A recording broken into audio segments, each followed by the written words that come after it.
अस्सलाम वालेकुम नाज़रीन, मीम टीवी की ताज़ा खबरों में आपका खैर मकदम है। मैं हूं हबीब उमर। मौलाना अली कादरी सदर मरकज़ी अंजुमन कादरिया ने दरगाह जहांगीर पीरा रहमतुल्लाह अलैह पर हाज़री और दरगाह से मुत्तसिल मस्जिद में नमाज मगरिब की अदायगी के बाद मस्जिद की हालत ज़ार और मुजाविर हजरात की लापरवाहियों पर हुकूमत और वक्फ बोर्ड से कुछ सवालात और अपील की। उन्होंने इस बात पर तवज्जो दिलाई कि मस्जिद की दीवारों से पानी टपक रहा है और मस्जिद खस्ता हाली का शिकार होती जा रही है। मस्जिद की जाय नमाज की हालत भी काफ़ी खस्ता है और मस्जिद को फौरी तौर पर तौसी करने की ज़रूरत है, क्योंकि हज़ारों ज़ायरीन की यहाँ पर आमद होती है, जिसकी वजह से ये मस्जिद अपनी तंग दामनी का शिकवा कर रही है। उन्होंने कहा कि दरगाह के तहत वक्फ बोर्ड को आमदनी होती है, उसके बावजूद ये लापरवाहियाँ कई सवालात को जन्म देते हैं। उन्होंने दरगाह के मुजाविरों को इस बात पर भी तवज्जो दिलाई कि जब मस्जिद में नमाज अदा की जाती है तब मस्जिद के बाहर बाजा बजाया जाता है।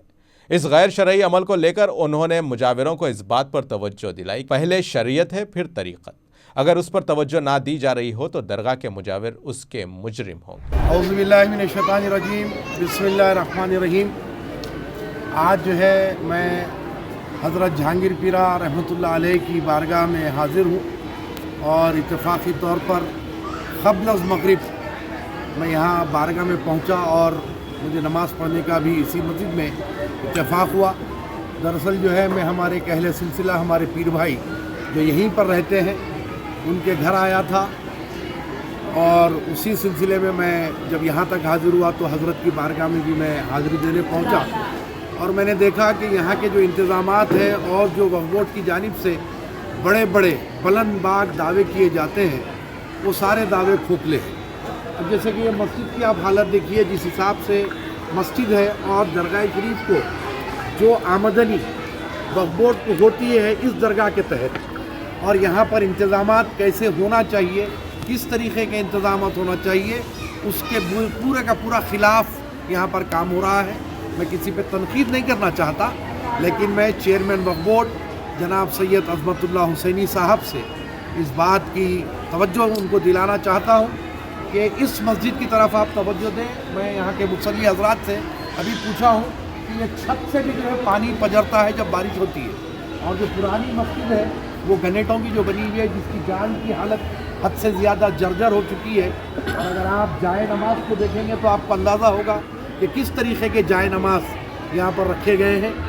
हज़ारों ज़ायरीन इस मस्जिद में आते हैं, नमाज अदा करते हैं। तो मगरिब की नमाज को जब यहाँ पर आया तो मुझे बिल्कुल आखिरी सफ़ में जगह मिली। यानी जो लोग अगर नमाज़ पढ़ना चाहे भी तो नमाज अदा नहीं कर पा रहे हैं। मस्जिद तंग दामनी का शिकवा कर रही है और एक एक इसके ऊपर फ्लोर बन सकता है अगर तवज्जो दी जाए। तो मेरा यही कहना है कि मैं फिर से एक बार कह रहा हूँ कि मैं कोई तनकीदी नज़र से ये बात नहीं कह रहा हूँ। वक्फ बोर्ड को इस तरफ ख़ास तवज्जो करनी चाहिए। दरगाह शरीफ की आमदनी से ही आप यहाँ पर डेवलपमेंट ला सकते हैं और आप डेवलपमेंट लाएँ, क्योंकि ज़ायरीन को तकलीफ़ हो रही है, नमाज अदा नहीं हो रही है। और मैं यहाँ के मुजाविर हजरात से कहना चाहता हूँ कि जब मैं मगरिब अदा कर रहा था तो मैं सुन रहा था कि बाहर ज़ोर से बाजा बज रहा था। तो मुजाविर हजरात की ज़िम्मेदारी है कि जब कभी नमाज का वक्त हो यहाँ पर बाजे गाजे बंद किए जाए। हमको इस तरफ तवज्जो करना है। एक अल्लाह के महबूब का दरबार है तो सबसे पहले शरीयत है, बाद में तरीक़त है। और आप नमाज पढ़ते वक्त अगर बाजा बजाएंगे, शोर शराबा करेंगे तो ये काम खिलाफ शरा है और इसके आप मुजरिम हैं। इस बात को आप ख्याल रखें कि आप लोग नमाज के औक़ात में बाजे बंद करवाइए, किसी को भी बाजा बजाने की इजाज़त ना दी जाए। फिर आखिरी में एक बार फिर मैं ये कहना चाहता हूँ कि जहांगीर पीरा हज़रत की दरगाह में डेवलपमेंट की ख़ास ज़रूरत है। बिलखुसूस मस्जिद की तरफ आप तवज्जो करें और मस्जिद में ऊपर का फ्लोर बनाएं और जितनी भी मरम्मती काम है उन तमाम को पूरा किया जाए। अस्सलाम वालेकुम व रहमतुल्लाहि व बरकातहू।